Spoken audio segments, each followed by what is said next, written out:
반갑습니다. 소개받은 윤여한 목사라고 합니다. 귀한 자리에 또 초청해 주시고 불러주셔서 감사드리고요. 하나님 귀하게 섬기시는 이한교회 모든 성도님들, 특별히 우리 청년 지체들의 삶 가운데 하나님의 무한하신 은혜와 축복이 늘 함께 임하시기를 주의 이름으로 축원합니다.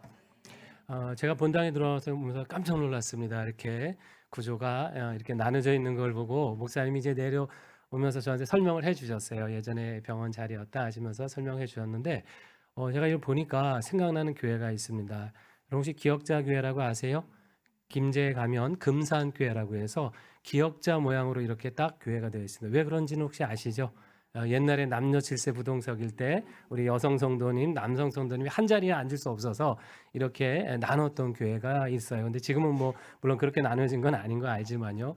근데 그 교회가 참 저도 굉장히 몇 번 방문했고 인상적인데 한국 교회사에 참 귀한 발자취를 남긴 아주 유서 깊은 교회가 되었습니다. 이한교회도 아마 우리 한국 교회사에 귀한 발자취를 남기게 될 줄로 믿습니다. 예, 그런 은혜가 충만하시기를 축원합니다. 오늘 함께 나누고자 하는 제목은요. 같이 한번 읽어보겠습니다. 몸으로 사는 인생이라는 제목으로 함께 말씀을 나누려고 합니다. 평소에 이제 건강에 염려가 많았던 한 집사님이 이제 병원에 가서 진찰을 받았습니다. 좀 몸도 안 좋고 뭔가 몸살 기운이 있었던 것 같아요. 이 의사가 이제 여기저기 몇 군데를 이제 진찰을 해보고 얘기를 합니다. 그리고는 이제 진료 카드에다가 이제 여러 가지 뭐를 이제 적기를 시작을 합니다. 심각한 얼굴로 적고 있는 의사를 보니까 집사님 벌떡 걱정이 됐습니다. 이게 보통 병은 아닌가 보다. 뭔가 예감이 안 좋아요. 아니나 다를까 의사는 여러 가지 내용을 적다가 맨 끝에 조금 큰 글씨로 소근암 이런 식으로 그 이름을 적어요. 자신이 암에 걸렸다는 생각에 집사님 너무 가슴이 덜컥 내려앉았습니다. 내가 이게 암에 걸렸구나. 선생님, 제가 도대체 무슨 병에 걸린 겁니까? 물었어요. 그랬더니 의사가 대답해요. 뭐 별건 아닙니다. 그냥 잘 쉬고 약 잘 드시면 회복하실 겁니다. 의사의 말이 고지겁게 들리지 않는 겁니다. 아니 선생님 괜찮습니다. 사실대로 얘기해 주세요. 저는 마음에 받아들일 준비가 이미 되어 있습니다. 제가 도대체 무슨 병에 걸린 겁니까? 소근암이 도대체 어떤 병입니까? 이 병에 걸리면 얼마나 살 수 있는 겁니까? 막 물어요. 자꾸 재촉하는 집사님을 멍하니 바라보던 의사가 집사님에게 이렇게 대답합니다.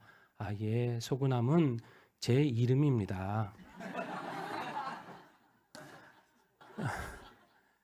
하도 이제 걱정이 많으니까 건강에 대해서 염려가 많으니까 그 이름도 병명으로 이제 보였다는 것이죠.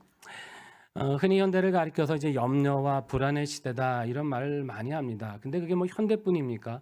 어느 시대나 염려는 있었고 불안한 시대였습니다. 그거는 세상 모든 사람들이 공통적으로 겪는 일이에요. 이 염려라는 말은 헬라어로 보면 이렇게 마음이 나뉜다라는 뜻이 있습니다. 이제 마음을 하나로 딱 고정이 돼야 되는데 이게 하나로 고정이 안 되고 어떻게 해요? 나눠지면 이것이 이제 불안과 염려가 된다는 거예요. 그래서 염려에 사로잡히면 어떻게 돼요, 여러분? 정신이 이렇게 안정이 안 되잖아요. 자꾸 이 생각, 저 생각, 잠도 안 이루어집니다. 또 그러다 보면 몸도 막 피곤해지고 몸도 쇠약해져요. 그리고 나아가서는 일상생활에 지장을 받습니다. 삶이 무너질 때가 있다는 것이죠. 우리 이한교회 성도님 또는 청년 여러분의 염려는 혹시 무엇입니까? 여러 가지 있을 수 있죠. 학업에 대한 고민은 당연히 있을 것이고 취업, 직장생활에 대한 고민들 왜 없겠습니까? 또 어른들은 어른들대로 우리 살아가는 모든 것, 자녀들의 문제, 인생의 미래는 어떻게 돼야 되는가, 우리 가정은 어떤 방향으로 나가야 되는가, 이게 사실 다 염려가 될 수밖에 없다고 하는 것입니다. 불교에서는 이런 현상을 가리켜서 인생은 고해다라는 말을 씁니다. 고해는 뭡니까? 고통스러운 바다다 이런 얘기죠. 수고롭다는 거예요. 피곤하고 힘들다는 겁니다. 그래서 이 고통을 벗어나기 위해서는 어떻게 돼요? 마음의 욕심을 비우라는 거죠. 내려놓으면 그 불안에서 해방될 수 있다라고 가르쳐요. 실존주의 철학자들이 있죠. 이 사람들은 이 고통이 반복되는 인생의 굴레에서 벗어나려면 거기에 저항해라라는 말을 씁니다. 그러니까 회피하거나 그런 것이 숨는 것이 아니라 오히려 그대로 받아들이며 당당히 맞서라는 그런 얘기예요. 그렇게 되면 고통이 더 이상 나를 속박하는 게 되지 않고 오히려 고통에 맞설 때 나는 자유할 수 있다 이렇게 이야기를 합니다. 한마디로 그냥 네 인생의 문제는 네가 해결해라 이런 뜻이에요. 누가 도와줄 수 없다는 거죠. 자, 그런데 이 말처럼 우리가 욕심을 버려서 마음의 평정을 얻을 수 있고 만약에 고난에 당당히 맞서서 그렇게 이 불안을 이길 수 있다면 무슨 문제가 있겠습니까? 얼마든지 그렇게 살아갈 수 있다면 굉장히 행복하고 성숙한 인생 아닐까요? 그렇지만 여전히 우리 안에는 부담이 있죠. 의문이 있습니다. 과연 힘든 시련 속에 낙심하지 않고 그거를 당당히 맞설 수 있는 사람이 과연 얼마나 있겠는가 하는 거죠. 어려운 고난이 있는데 이걸 당당히 부딪히고 또 스스로 안에 있는 불안과 염려를 그 욕심을 내려놓으면서 평안에 이를 수 있다면 얼마나 이게 강한 정신력을 가져야 되는데 과연 우리 모든 인생이 그렇게 살아갈 수 있을까? 이런 의문이 남는 거예요. 여러분 누가 근원적으로 이 문제를 해결해 주셔야 되지 않을까요? 오늘 본문에 보면 우리는 이 풍랑 앞에 고생하고 있는 염려하는 한 사람의 무리를 만나게 되죠. 바로 예수님의 제자들이에요. 한 번은 예수님께서 말씀을 마치고 제자들을 향해서 빨리 배를 타고 건너편으로 가라고 막 재촉을 하십니다. 성경에 보니까 재촉하셨다는 표현이 있거든요. 빨리빨리 보내신 거예요. 이 사건 앞에는 여러분 오병이어 사건 아시죠? 물고기 2마리, 떡 5개로 5,000명을 먹이시고도 남는 그 사건이 바로 이제 요 앞에 있었던 사건입니다. 사람들이 깜짝 놀랐죠. 야, 이분만 왕으로 모시면 우리 경제적인 문제 이제 해결되겠다. 우리는 이제 걱정할 거 없다. 이러면서 이제 예수님을 막 왕으로 삼으려고 하니까 예수님이 이제 그 자리를 피하신 거죠. 본래 메시아 사역이 방해가 되면 안 되니까 얼른 그 자리를 피하시고 제자들을 바다 건너편으로 떠나 보내셨어요. 자, 그런데 배 타고 가던 제자들이 갑자기 뭘 만나요? 풍랑을 만납니다. 근데 뭐 사실 걱정할 건 없어요. 이 사람들은 어부거든요. 주로 출신이. 뭐 바다의 전문가입니다.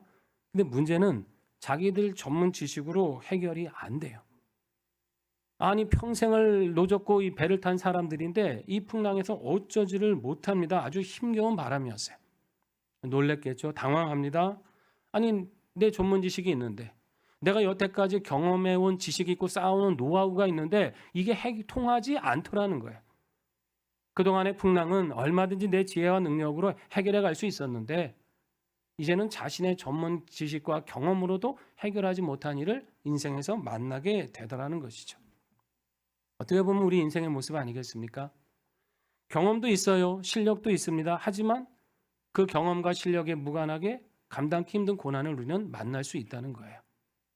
잘못 살아서가 아니라 성실하게 살았음에도 어려움을 겪을 수 있다는 거죠. 뭐 신앙생활 잘하면 그럼 어려움이 없습니까? 그게 아니죠. 신앙생활 잘해도 시련은 만납니다. 오늘 본문도 그런 거잖아요. 지금 이 항해를 뭐 제자들이 가고 싶어 간 거예요? 누가 가라 그러셨어요? 예수님이 가라고 그런 거거든요. 말씀 따라 왔는데 신앙 따라 왔는데 뜻하지 않은 고난을 만나더라는 거예요. 아니 예수님도 좀 너무하시지. 아니 이렇게 믿음으로 갔으면 항해를 좀 순탄하게 해주셔야 될 거 아닙니까? 아니 믿음으로 순종했으면 순풍은 아니어도 역풍은 맞지 말아야죠. 꽃길은 아니어도 가시밭길은 걷지 않아야 되는 거 아닙니까? 그래야 그게 신앙생활 할 맛 아니겠어요? 자, 그렇지만 믿음의 길에서도 얼마든지 이런 고난은 만날 수 있다는 거예요. 그렇게 될 때는 여러분 우리의 마음이 어떻게 될까요? 때로는 하나님에 대한 믿음과 신뢰가 흔들릴 수가 있죠. 하나님 날 사랑하신다고 하면서 왜 이렇게 나한테 어려운 시련을 주시는가? 아니 정말 이 길 하나님 믿음으로 난 걸어왔다고 생각했는데 이 길 하나님 인도하신 길 맞기는 합니까? 하나님 나 이렇게 힘든데 기도하면 응답해 주신다고 하는데 왜 이렇게 내 문제는 해결이 안 됩니까? 주님 어디 계신 거예요? 얼마든지 우리는 이런 생각에 잠길 수 있습니다. 그렇다면 우리가 하나님이 우리를 향하신 그 사랑과 능력에 문제가 있어서 이런 어려움을 만난 걸까요? 그렇지가 않습니다. 어떤 상황에서든지 우리를 대하시는 하나님의 마음과 그 사랑은 변함이 없으신 줄 믿습니다. 변함이 없으세요. 하나님은 우리의 고난을 모르시지 않습니다. 우리가 이 고난 가운데 좀 고생 좀 해봐라고 우리를 방치하시는 분이 아니십니다. 오히려 그 고난 가운데서 우리를 단단하게 하시고 연단하셔서 어떤 상황에서든지 하나님을 더 신뢰할 수 있는 사람으로 우리를 인도해 가십니다. 그렇기 때문에 우리는 인생의 풍랑 속에서 우리를 찾아오시고 유익하게 하실 주님을 더 바라볼 수 있어야 합니다. 말씀도 보십시오. 이 제자들이 어찌할 바를 모를 때 누가 찾아오시지 않습니까? 누가 찾아오세요? 예수님이 그 자리에 막 찾아오시거든요. 시간을 보니까 어떻게 해요? 밤 4경쯤 되었다라고 말씀합니다. 이제 우리 시간으로 하면 새벽 3시경에서 아침 6시까지. 보통 이때가 동터 오기 전에 가장 캄캄하다 그러지 않습니까? 바로 그 시간에 찾아오셨어요. 그 어둠을 뚫고 넘실대는 풍랑을 밟고 예수님이 제자들의 고난의 현장에 찾아오셨어요. 오늘 본문 26절과 27절 말씀 우리 다시 한번 같이 읽어볼까요? 제자들이 그가 바다 위로 걸어오심을 보고 놀라 유령이라 하며 무서워하여 소리 지르거늘 예수께서 즉시 이르시되 안심하라 내니 두려워하지 말라. 아멘. 누구라고요? 나다. 염려하지 말라 하십니다. 얼마나 제자들이 처음에 놀랐겠어요.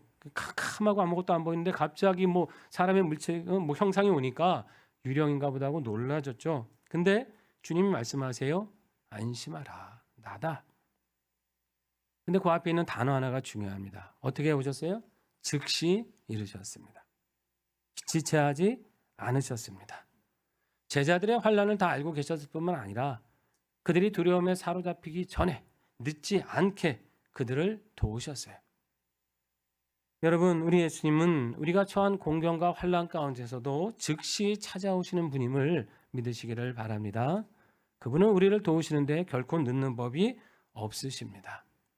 내가 힘들어 절망하고 쓰러지기 전에 그분은 우리의 삶의 자리에 찾아오시는 거예요. 내 삶의 파도와 풍랑이 아무리 높고 거셀지라도 주님은 그것을 다 밟고 그 위로 우리를 찾아오십니다. 이렇게 즉시 찾아오시는 우리 주님 늘 굳게 의지하실 수 있기를 바랍니다. 혹 잘 풀리지 않은 인생의 문제 때문에 근심하고 계십니까? 당연히 그런 문제도 있겠죠. 내 인생이 풍랑에 놓인 것 같아서 하루하루가 위태하게 보이십니까? 풍랑을 바라보지 말고 그것을 밟고 오시는 예수님을 바라보세요. 그분을 기대하세요. 여러분, 이 바람과 파도를 보고 있으면요, 무섭지 않을 사람은 아무도 없어요. 누구나 다 두렵습니다. 그러나 그거를 밟고 오시는 예수님을 볼 때 그 두려움은 사라지게 되어 있어요. 우리 삶에 어떤 문제가 있다고 하면 그거를 묵상하고 바라보고 있으면 이 문제가 점점점 커집니다. 처음에는 요만했던 문제인데 이거 어떡하지? 이거 나 큰일 나는 거 아니야? 이러다 보면 이게 어떻게 돼요? 이 작았던 것이 점점점 바위처럼 태산처럼 커져요. 그러면 내 곁에 계신 주님이 잘 안 보여요. 그러나 이 문제를 묵상할 게 아니라 누구를 바라봐요? 예수님을 바라보면 내 문제가 태산같이 큰 것 같았지만 그 위에 계신 주님을 보다 보면 주님이 내 안에서 커지시면서 나를 괴롭게 했던 문제는 점점 작아지는 거예요. 나중에는 바위 같은 것들이 조그만 돌멩이가 돼서 사라지게 된다고 하는 것입니다. 문제를 묵상하고 환경을 묵상하는 게 아니라 누구를 묵상해야 됩니까? 우리 예수님을 묵상해야 합니다. 그러면 삶의 이 환경과 거센 파도는 자연히 잦아들게 되어 있습니다. 우리가 주님을 바라보면 주님은 내 곁에서 나를 지켜주십니다. 우리 문제를 능히 해결하시고 우리의 삶의 파도를 잠재우시고 주께서 우리를 평안으로 인도해 주십니다. 환경과 상황 때문에 낙심하지 마시고 능히 밟고 오시는 우리 예수님을 바라보면서 삶의 용기와 능력을 얻으실 수 있기를 바랍니다. 자, 그런데 이렇게 풍랑 속에 있는 제자들을 예수님께 찾아오셨는데요.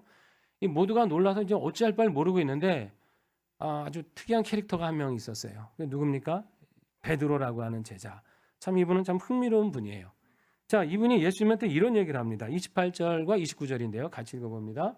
베드로가 대답하여 이르되 주여 만일 주님이시거든 나를 명하사 물 위로 오라 하소서 하니 오라 하시니 베드로가 배에서 내려 물 위로 걸어서 예수께로 가되. 아멘. 참 재밌는 분 아닙니까? 지금 풍랑 때문에 사느냐 죽느냐 다 지금 막 어찌할 바를 모르고 있었거든요. 근데 이 상황에서 베드로는 제일 하고 싶었던 일이 뭐냐면 주님, 나도 주님처럼 물 위를 걷게 해주세요. 이 얘기를 하는 거예요. 여러분, 우리 같으면 어떤 얘기가 먼저 나오겠어요? 아니 주님, 이제 오십니까? 이거 얼마나 기다리는지 아세요? 도대체 뭐하고 계셨습니까? 빨리 풍랑 좀 잠잠하게 해주시고 우리 좀 도와주세요. 당연히 이런 얘기가 먼저 나오는 게 당연한데 베드로는 이 상황에서 다른 제자들은 도무지 생각하지 못할 이야기를 하는 거예요. 자, 어떻게 보면 나로 무리로 걷게 해달라는 얘기는 참 무모한 객기처럼 보이죠. 아니 어떻게 사람이 무리를 걷습니까? 이게 가당치도 않은 얘기잖아요. 주님이니까 하시는 거지. 자, 그 제자들 중에도 분명히 그랬을 거야. 아이, 저 지금 말도 안 되는 풍랑 속에 머리가 어떻게 된 거 아니냐. 말도 안 되는 얘기를 하냐. 분명히 이런 제자도 있었을 것이고, 저건 믿음이 아니야. 저거는 그냥 맹목적인 거지. 저게 건강한 믿음은 아니야. 이렇게 아마 진단해 주는 제자들도 있었을 거예요. 좀 말리는 제자들도 있었을지 몰라요. 자, 근데 그러면 왜 베드로는 지금 이 상황 속에서 무리를 걷게 해달라는 이런 이야기를 예수님에게 했을까요? 내가 그래도 명색이 수제자인데 좀 다른 제자들보다 좀 믿음이 낮다는 걸 좀 이 기회에 한번 보여야 되겠다 이런 마음에서 그랬겠습니까? 베드로는 그렇게 뭐 머리를 막 굴릴 수 있는 사람이 아니에요. 단순한 믿음의 사람이고 우직한 사람입니다. 그런 이유는 아니겠죠. 아마 베드로는 예수님 가까운 곳에서 그분의 능력을 체험하고 싶었을 거예요. 가만히 보니까 아니 예수님이 무리를 걷고 계시거든요. 베드로의 마음이 어떤 마음이 들었겠어요? 아니 주님은 풍랑도 밟고 계시네요. 야, 나도 그런 삶 한번 살아보고 싶습니다. 아무리 고난의 물결이 요동쳐도 나도 주님처럼 그것을 밟고 살아가는 그 능력의 삶 나도 한번 체험하고 싶습니다. 이 마음이 그에게 있었던 거죠. 주님이 계시기만 하면 풍랑이 문제가 아니구나. 저 능력이 나한테 있기만 하면 환경이 문제가 아니구나. 그 능력, 그 은혜 내가 받아야겠다. 나도 그렇게 살고 싶다. 이 마음이 있었던 거예요. 그리고 어떻게 해요? 오라고 하시는 예수님 말씀에 망설이지도 않습니다. 그냥 자신을 내던지죠. 무리에 던져요. 야, 어떻게 되었습니까? 무리를 걸었어요. 여러분 성경의 인류 역사 가운데 무리를 걸은 사람 또 있을까요? 예수님 말고 한 사람, 딱 유일하게 베드로 한 사람이에요. 죽었던 사람을 살리는 사람도 있었고 병자를 고치는 사람, 수많은 사람이 있었는데 자신이 무리를 걷는 체험을 한 사람은 역사 속에 아직까지 이 베드로 한 사람이라고 하는 거죠. 얼마나 놀라운 체험입니까? 그가 정말 뭐 대단했기 때문에 그럴까요? 그것이 아니죠. 사실 성경에 보면 베드로는 참 허물이 많은 사람이에요. 그렇지 않습니까? 굉장히 충동적인 면이 있잖아요. 예수님께서 내가 십자가를 지고 죽어야겠다 이러니까 뭐라 그래요? 말도 안 되는 소리 하지 말라고 막 충동적으로 예수님 막 말리면서 그 성경에 보면 예수님을 거의 꾸짖거든요. 선생님 말도 안 되는 소리 하시지도 말라고 이러면서 예수님한테 혼나잖아요. 그리고 어떻게 해요? 말로는 큰 소리 뻥뻥 쳤죠. 내가 주님을 위해 함께 죽겠다고. 근데 기도하라고 하니까 그냥 잠에 못 이겨서 잠에 빠져 자고. 나는 주님을 죽기까지 따르겠다고 큰 소리 뻥뻥 쳤지만은 3번이나 사람들 눈이 무서워가지고 나 저 사람 모른다고 예수님 부인하잖아요. 이게 얼마나 허물이 많아요. 오늘 본문에도 보면 시컷 무리를 걷다가 갑자기 막 걱정이 되고 불안이 되니까 또 물에 빠지잖아요. 이게 보면 실수도 많고 참 어떻게 보면 허점투성인 사람 같아요. 그러나 그에게서 한 가지 배울 점이 분명히 있다고 하는 거예요. 그거는 예수님의 말씀이면 그대로 될 거라는 그 믿음을 가졌다는 것입니다. 예수님의 능력을 믿었다는 거예요. 예수님과 가까이 있기를 원했고 그분과 함께라면 능치 못할 일이 없다는 것을 그는 확실히 믿고 있었어요. 설령 그 믿음대로 가다가 또다시 물에 빠지는 경우를 만난다 할지라도 주님이 나 다시 건지실 것을 믿고 그는 모험을 했다고 하는 것입니다. 예수님과 함께라면 두려울 것도 없었던 사람, 망설일 것도 없었던 사람, 그것이 베드로였다는 거예요. 여러분, 이 베드로의 모습에서 오늘 우리는 우리의 신앙을 한번 생각할 수 있었기를 바랍니다. 우리는 믿는다고 하면서 정작 발을 내디뎌야 될 때 혹시 망설일 때는 없으셨습니까? 믿습니다 라고 말은 했는데 돌아서도 그대로 살지 못할 때가 얼마나 많아요. 그건 믿는 게 아니잖아요. 말씀대로 하면 복이 있다고 했는데 아멘 하고 나갔는데 정말 그 말씀대로 하려니까 망설여지고 손해도 볼 것 같고 사람들이 뭐라 할 것 같고 이러면서 우리가 주저할 때가 많지 않습니까? 사실 이건 믿는 게 아니죠. 믿는다고 생각을 했었을 뿐인 것이죠. 행동으로 옮겨야 될 때 우리는 머릿속으로 계산만 하고 머뭇거릴 때가 혹시 많지 않았습니까? 이거 계산해 보니까 이거 될 건가 안 될 건가 너무 따지기만 하다가 한 발자국도 내딛지 못하고 계시지는 않았습니까? 어느 게 더 안전한 길인지 또 두드리고 두드려 보면서 그러면서도 건너갈 생각은 하지도 않고 자꾸 재기만 하고 있을 때 정말 과감하게 신앙에 도전을 해야 되는데 머뭇거리며 있지는 혹시 않으셨습니까? 어쩌면 우리는 이 믿음의 야성을 회복해야 될 줄로 믿습니다. 이 믿음이 없어서가 아니고 몰라서가 아니라 이거를 그대로 살아보고자 하는 이 야성을 우리가 잃어버리기 때문에 이 능력을 경험하지 못한다고 하는 것이에요. 물론 단지 우리 마음의 문제만은 아니겠죠. 환경이 참 옛날 같지 않아요. 사회 여건도 이전 같지 않습니다. 그래도 예전에는 교회 다닌다, 신앙생활한다 그러면 좀 존중해주고 이런 마음도 있었지만 요즘 어디 가서 교회 다닌다고 해보십시오. 그럼 뭐라 그래요? 아직도 교회 다녀요? 이런 사람들 많이 있잖아요. 여러분 대놓고 자신 있게 전도하십니까? 망설여질 때가 있잖아요. 그게 내 개인의 믿음이 없어서만 그런 걸까요? 한국 교회를 바라보는 세상의 그 시선이 부담스러워서 때로는 망설일 때가 있지 않습니까? 사회도 예전 같지 않고 돌아가는 세상을 보니까 참 어려운 시대를 이 신앙 하나 갖고 살아가기가 참 버겁고 힘든 시대를 살아가고 있는 것이 분명하다고 하는 겁니다.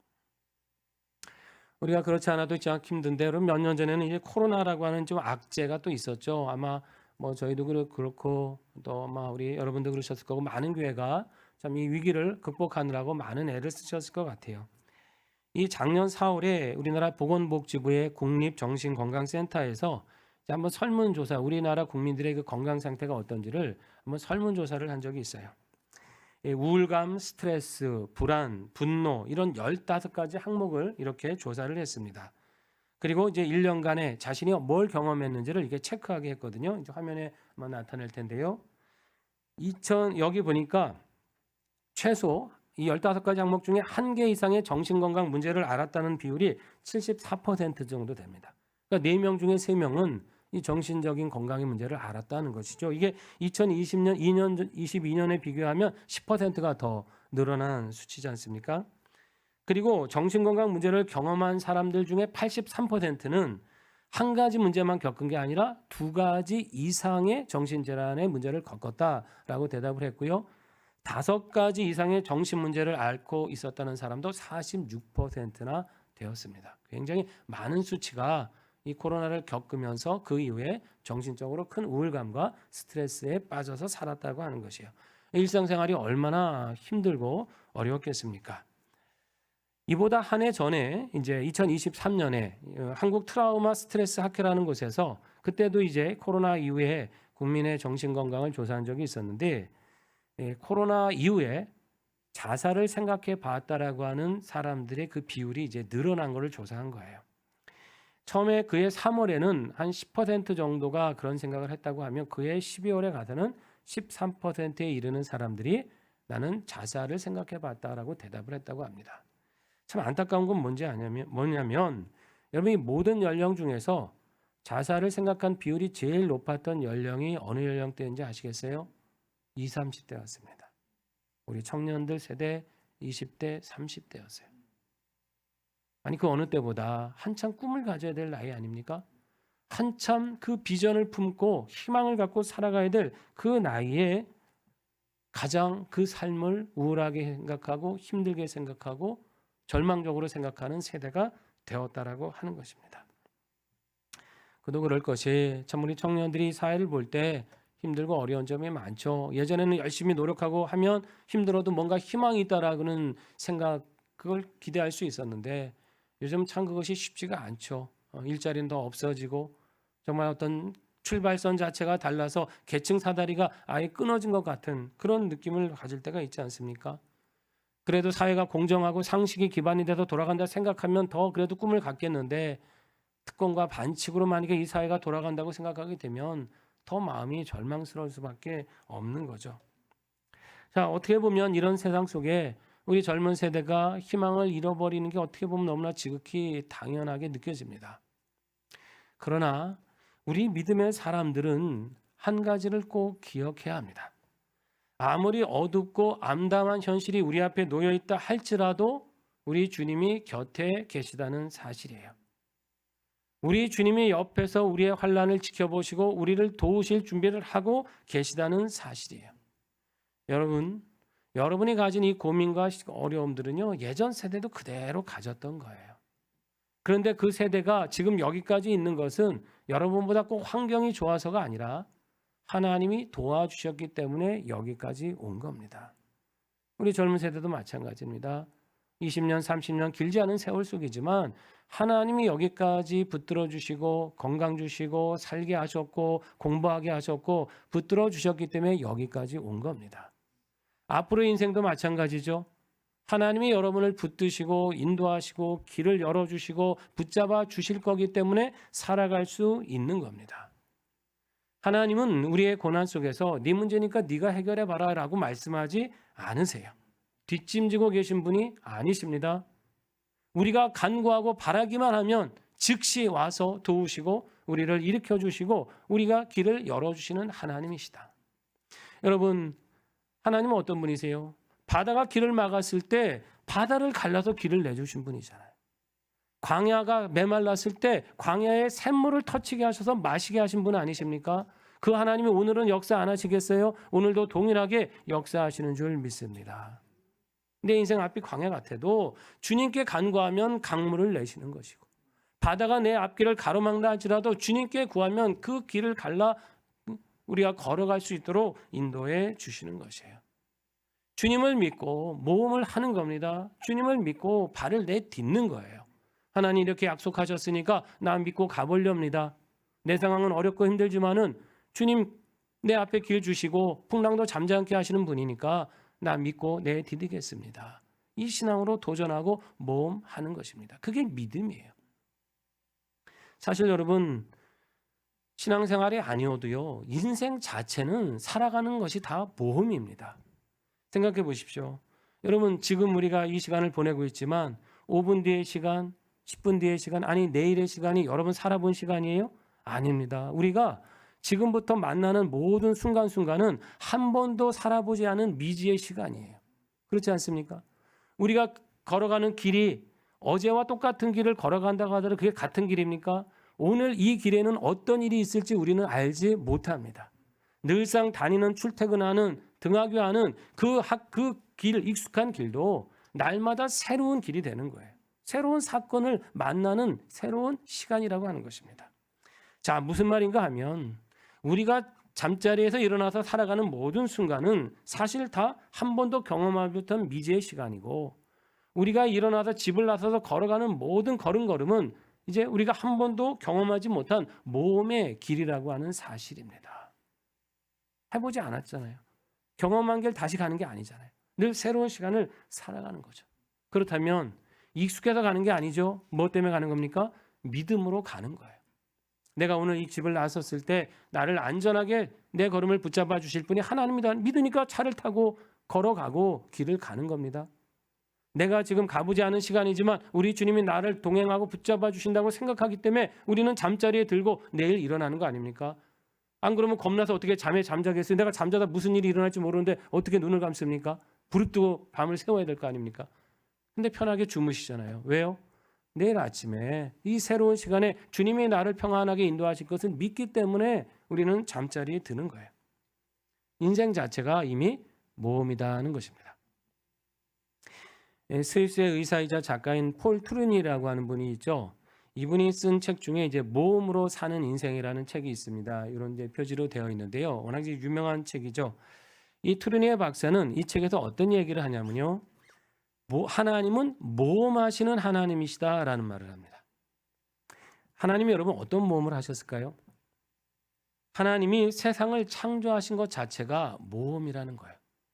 굳이 안 하셔도 하나님은 아쉬울 게 없으세요. 사실 그렇잖아요. 근데 세상을 창조하셨어요. 사람을 만드시는 것 자체도 모험입니다. 이건 더 큰 모험이죠. 왜냐하면 사람을 만드시고 인간의 자유지를 주셨는데 아니 사람이 이걸로 하나님을 선택하면 좋지만 만약에 악을 선택하면 어떡합니까? 이거 큰일 나는 거 아니에요? 그런데 그것을 아시고 그럼에도 불구하고 인간에게 자유를 주셨다? 이게 하나님의 모험이라고 하는 것이죠. 고집스러운 이스라엘 백성을 택하신 것도 하나님의 모험입니다. 성경에 보면 이스라엘이 참 고집스러워요. 지금도 유대인들이 지독하다 그러지만은 성경에 보세요. 그냥 하나님을 얼마나 대적하고 거역합니까? 그냥 출애굽하자마자 금송아지 만들고 이스라엘 백성을 보면 야 진짜 어떻게 하나님도 그러잖아요. 목이 곧은 백성이라고 아주 완악합니다. 근데 그들을 택하셨어요. 하나님 백성으로. 이건 모험이라는 것이죠. 순종하는 백성이 아니라 그 고집스러운 백성을 하나님이 택하셔서 하나님 백성 삼으신 거, 이건 큰 모험이라는 거죠. 자, 그것뿐입니까? 이 완악한 세상에 누구를 보내세요? 독생자 아들을, 예수님을 보내잖아요. 이거야말로 얼마나 큰 모험입니까? 사람들이 가만두겠어요? 하나님을 대적하던 인생들이 하나님의 아들을 대접해 드리겠어요? 십자가에 잡아 죽이지 않습니까? 이게 큰 모험이죠. 예수님의 제자들도 모험을 했죠. 십자가에 죽고 살아나신 그분을 전하기 위해서 그분에게 모든 인생 맡겼잖아요.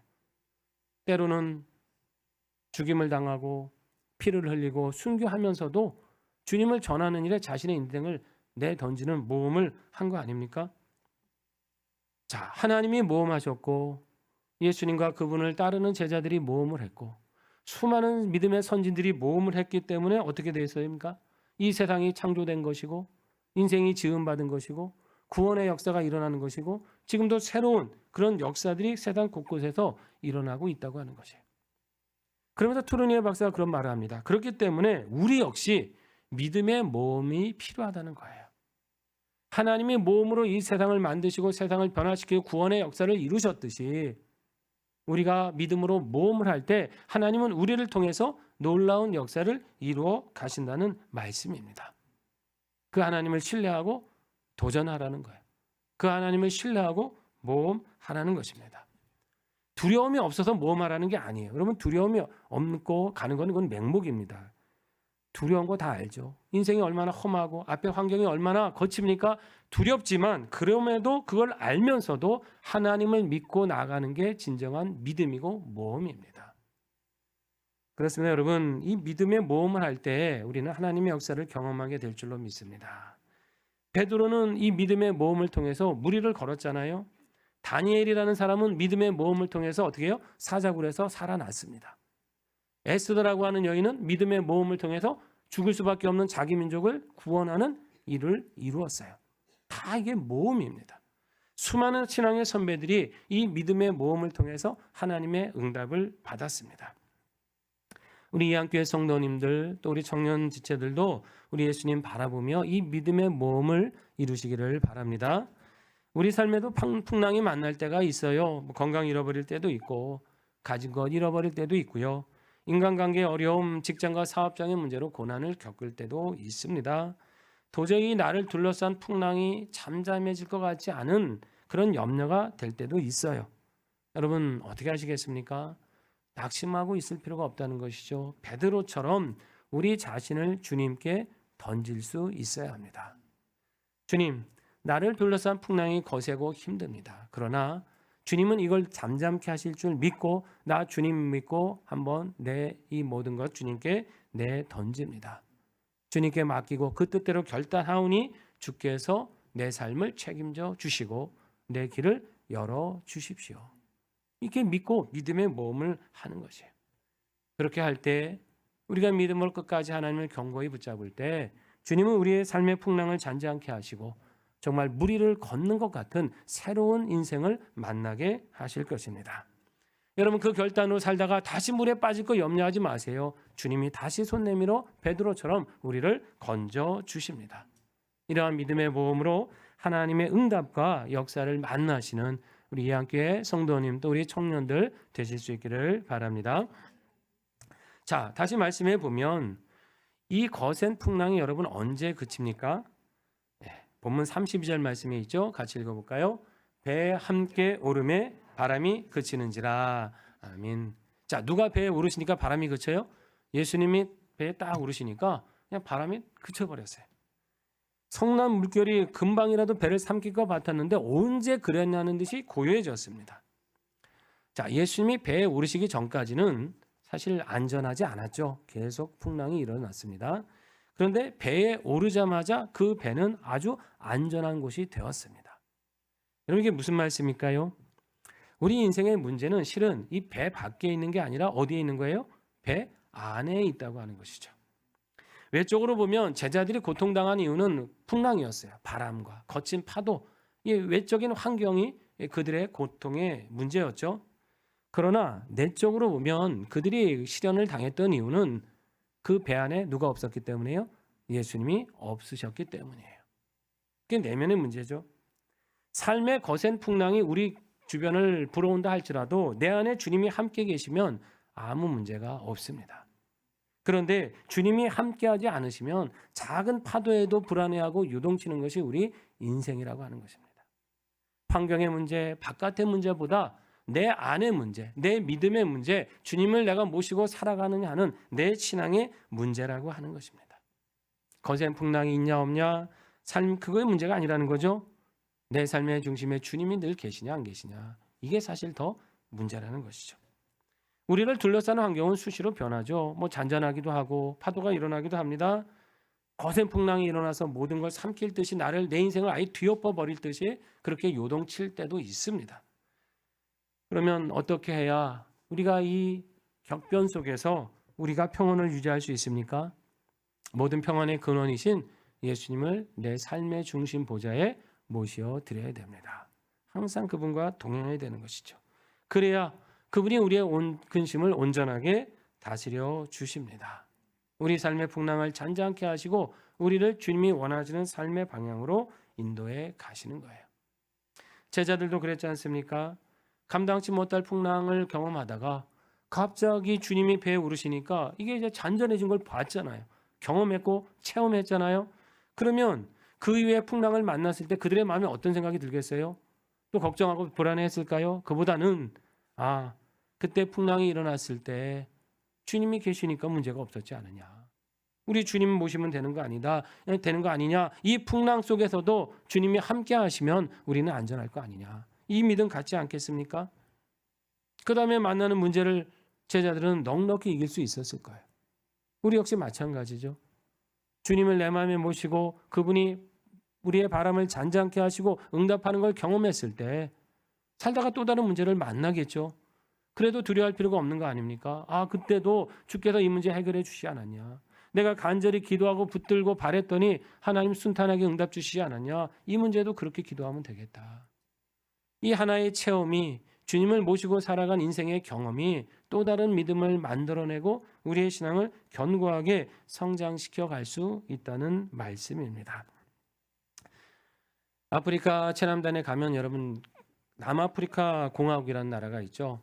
여기 이제 입법 수도가 이제 행정 수도 입법 수도가 다른데 입법 수도라고 하는 곳이 이제 케이프타운이라고 하는 도시입니다. 이 도시는요 바람의 도시라고 불릴 정도로 엄청나게 강한 바람들이 수시로 이제 불어온다 그럽니다. 심한 경우는 그 지붕이요 다 날아간다 그래요. 가옥의 지붕이 다 뜯겨가지고 날아갈 정도로 바람이 굉장히 심하다 합니다. 그럼에도 이곳 사람들은 이 강풍을 싫어하지 않는다 그래요. 오히려 의사라는 이름을 붙여서 케이프 닥터다라는 말을 붙입니다. 이 바람인데 거기다가 의사라는 단어 케이프 닥터라고 불린다는 거예요. 아니 어떻게 이 거센 바람이 치료하는 의사의 뜻을 갖게 되었을까요? 이유가 있어요.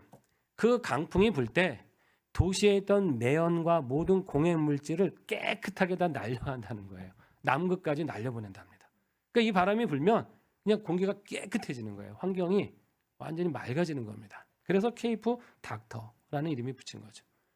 어려움도 끼치지만 그 이상의 유익을 주더라 이런 이야기입니다. 여러분 어디 자연만 그렇겠습니까? 우리 인생에 부는 바람도 마찬가지인 줄 믿습니다. 거센 바람, 감당하기 힘든 풍랑이 우리의 삶에 넘쳐올 때가 있지만은 그것이 우리를 유익하게 할 때가 있다는 거예요. 마치 케이프타운의 바람이 그 모든 공해 물질을 날려버리듯이 인생의 시련이 우리 안에 있는 그런 불신과 염려, 하나님을 의지하지 못하는 두려움들 이 모든 것을 깨끗이 날아가게 할 줄로 믿습니다. 그리고 우리로 하여금 순수한 신앙을 갖게 만듭니다. 무슨 일을 만난다 할지라도 다시 회복하시는 하나님을 의지하는 신앙의 사람으로 이끌어 가십니다. 그렇기 때문에 여러분 우리는 아무것도 두려워할 필요가 없는 줄 믿습니다. 오히려 어떤 일을 만나도 나를 더 견고하게 하고 유익하게 하실 하나님을 믿고 우리는 도전하고 모험해야 합니다. 여러분 인생의 나의 삶의 중심 가운데 늘 우리 예수 그리스도를 모시고 항해하며 살아가시기를 바랍니다. 교회만이 아니에요. 우리의 가정에서도 예수님이 늘 중심이 되셔야 되는 거죠. 내가 공부하는 학업의 자리에서 일하고 있는 직장과 사업장 그 터전에서도 우리 주님께서는 나의 주인이 되시고 인생의 항해의 선장이 되어 주시는 거예요. 늘 그렇게 기도하며 나가십시오. 주님, 우리 가정에 함께해 주세요. 우리 가정 기도하는 제목 이루어 주시기 원합니다. 내 학업에 지혜를 주시고 내 직장 일하는 곳에 비전을 주시고 하나님이 함께 하셔서 원하고 바라는 바들을 이룰 수 있도록 인도해 주십시오. 내 발걸음 디디는 이곳이 주님이 임하는 자리가 되게 하시고 어디를 가든 무엇을 하든 내 삶의 주인 되어 주셔서 주께서 뜻하시는 대로 나를 인도해 주시옵소서. 여러분, 이렇게 믿음으로 나아가시길 바랍니다. 그러려면 우리가 주일 예배 잘 드리는 것도 귀하지만 우리 일상의 삶에서도 우리 하나님 앞에 시간과 우리의 노력을 구별해 드려야 될 줄로 믿습니다. 하나님 말씀 시간을 정해놓고 묵상해야죠. 그래야 주님의 뜻 알 거 아닙니까? 하루에 5분, 10분이라도 작은 시간이라도 정해진 시간을 구별해서 하나님께 기도하며 살아가십시오. 그래야 그 말씀대로 살아갈 능력을 우리가 얻는 거 아닙니까? 그럴 때 우리의 마음에는 세상의 염려와 근심으로 두려워하기보다는 주의 말씀 믿고 그 능력 믿고 도전하고 모험할 수 있는 그런 믿음과 용기가 생겨날 수 있게 되는 것입니다. 내 일상의 모든 순간에 우리 주님이 함께 하시는 걸 믿고 동행하면 우리 주께서는 내 삶에 있는 모든 거센 풍랑과 파도도 잠잠케 하여 주실 것입니다. 뿐만 아니라 지금까지 만나지 못했던, 지금까지는 깨닫지도 못하고 기대하지 못했던 새로운 삶을 역사를 만나게 하시고 가장 형통한 응답을 우리에게 허락해 주실 것입니다. 이렇게 주님을 중심에 모시고 믿음의 모험을 하시면서 하나님 주시는 평안한 응답과 새로운 역사를 만나가시는 우리 이한교회 우리 청년들 되시고 또 귀한 성도님들 되시기를 주의 이름으로 축원합니다. 기도하겠습니다. 하나님 감사드립니다. 우리 인생이 연약하고 부족하지만 우리 주님 우리의 인생 곁에 있는 거센 파도를 밟고 오시는 줄 믿습니다. 내 삶의 모든 파도를 다스리실 주님을 믿고 도전하며 모험하는 신앙으로 살게 하여 주시옵소서. 삶의 환경이 어렵고 막막할지라도 두려워하지 않게 하시고 광야의 샘물을 내시고 바다를 열어 길을 내시는 주님을 의지하면서 우리 삶의 길을 형통하게 인도함 받을 수 있도록 붙잡아 주시옵고 이 믿음의 모험을 통해서 하나님의 능력을 경험하고 새로운 역사를 만나게 하여 주시고 주변에 살아계신 하나님의 역사와 능력을 증거하며 살아가는 복된 자녀들 되게 하여 주시옵소서. 예수님의 이름으로 기도드립니다. 아멘.